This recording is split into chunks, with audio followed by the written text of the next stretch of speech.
Dan, you're so dumb. Why would the Bills draft a running back in the first round? Delete your channel, dude. You don't know anything. How about you start your own, dude, and show me how it's done?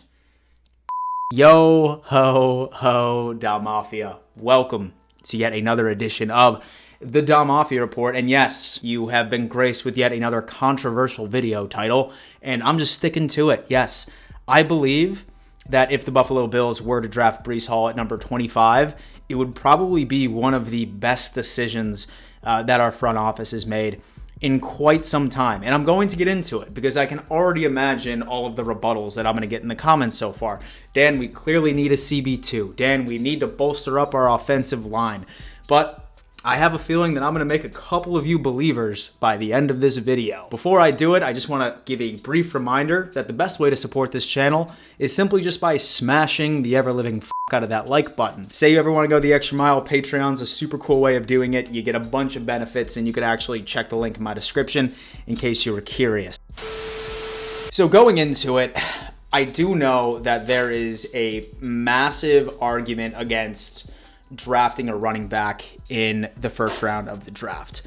Number one, it's because, Dan, you can easily find value in the second or the third round. Dan, you can go out and you can find a good little free agent. It's not worth wasting a pick on a running back with limited shelf life.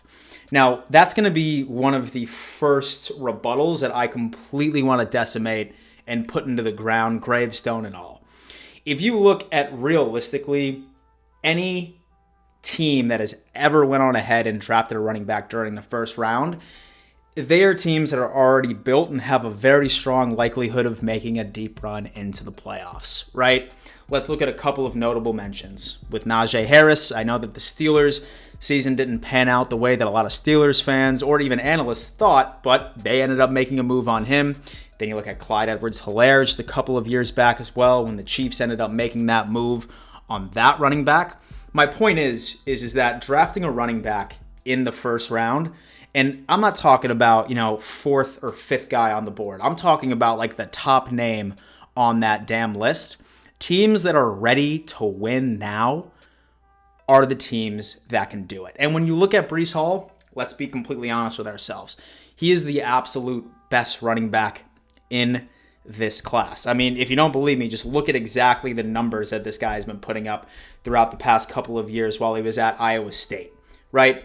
1,500 yards in 2020, 1,400 yards in 2021, average 5.8, a bunch of touchdowns, 20 to 21 right there. Receptions as well. He's an absolute threat when it comes into the passing game. Imagine getting this type of production for the Buffalo Bills. And I know exactly what everyone's going to say. They're going to be like, Dan, well, he was going up against college athletes. This is the NFL.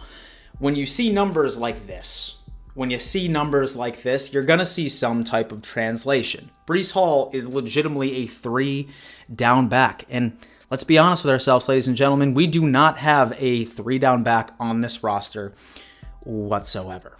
We really, really don't. And there's going to be a lot of arguments as well where people are going to say, oh, Dan, I feel like CB2 is definitely going to be a higher priority.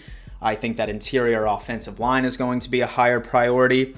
And what I wanted to do is I kind of wanted to paint a picture right now.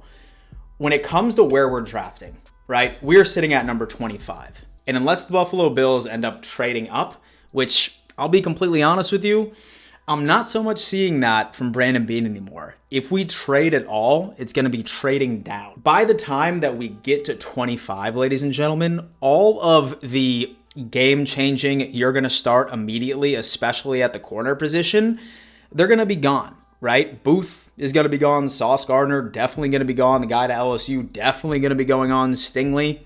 They're all going to be gone. Okay, we might have a spurt of luck and McDuffie would fall to us, but to be completely honest with you, all these cornerbacks that we are salivating over in these pre-draft content and discussions, they're going to be gone. Let's be completely realistic. So once you account for that, we could go for offensive line, which is absolutely great, but at the end of the day, we're missing something. There's a key hole. There's been something that has been desired for the past couple of years. The Buffalo Bills just can't run the ball, right? For the longest time, we thought that it was just our offensive line scheme. Maybe, but after we ended up addressing our offensive line last year, we still ended up really running across the exact same issues. The Buffalo Bills had a hard time establishing a run game. So why not, at number 25, address an issue that this offense has had for the longest time, rather than going for a cornerback that, yeah, he was good in college, but he's nowhere near the elite talent of the first 5 or 6 that are ultimately going to be taken before our turn to pick comes up. And there's a couple of other things that I wanted to highlight. As far as our cornerback room, don't get me wrong, we definitely need to go on ahead and bolster up that unit. We really, really do. But I want you to look at the players that are already on this team. Outside of Trey White, a lot of the success when it comes down into our cornerbacks has been exclusively Frazier's and McDermott's scheme. Look at Levi Wallace. He ended up stepping up. This is probably a very unpopular opinion, but I almost guarantee you that Levi Wallace is not going to have the exact same career that he did in Buffalo. Dane Jackson, who I think is absolutely slept on, I think that he deserves to be a starter on this team on the outside of Trey White. I really, really do. He proved it time and time again. And then with Taron Johnson as well. Yes, he does operate out of the slot, but I do have a feeling that he could play on the outside if need be. The success of our secondary is largely due to our scheme and our absolute crazy duo in safety. So while CB2, of course, in my opinion, is still a very high need, I feel like the players available by the time 25 comes does not outweigh Breece Hall. It really, really doesn't, right? We need to trust our scheme in defense with Leslie Frazier and McDermott because their scheme is what makes us so tremendous, especially in the secondary.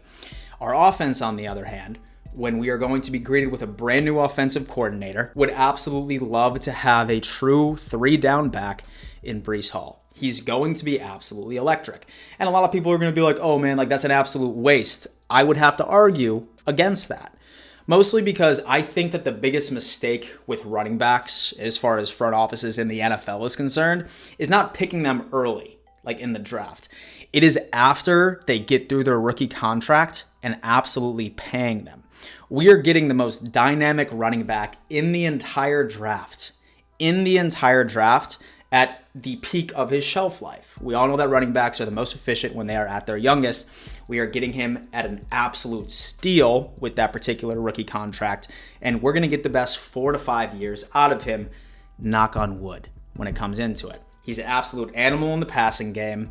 He just puts up absolute insane numbers, and I have a feeling that he would legitimately make our offense unstoppable. One may argue that it already is, but this would just be the cherry on top when it comes down to this player. And so a lot of people always say as well that, oh man, like he's easily going to fall to us by the time that our second pick comes around in round 2. Highly doubt that. If anything, he might fall into the first couple of picks into the second round. So if anybody is absolutely hard pressed on picking Breece Hall at number 25, I would probably have to say that you wouldn't be too upset if we ended up trading down, maybe sending off our first pick to somebody or setting off a combination of some picks for us to trade down super early in the second and then going on ahead and grabbing him there and then ultimately being followed up by our second pick in the second round to grab either that cornerback that we so desperately need or maybe that interior offensive lineman, which we also need. But as far as value, and do keep in mind, this is just considering that we do not move from 25, Breece Hall is going to be the biggest value. Now, we have no idea how draft day is going to matriculate. And for all we know, Sauce Gardner could drop to the 25th, okay? We have no idea how draft day is going to commence. But at the end of the day, thinking realistic right now, when it comes down into it, if we truly want to make an impact on this team and go on ahead and make our strongest unit even stronger, which is our offense, I mean, I'd say offense and defense are pretty close, but here we are. Breece Hall is the guy. Dom Mafia, do me a favor, leave a comment. What are your thoughts on that? Always love to hear it. Thank you so much for tuning in. And before I let you go, you better always remember, let's go Buffalo.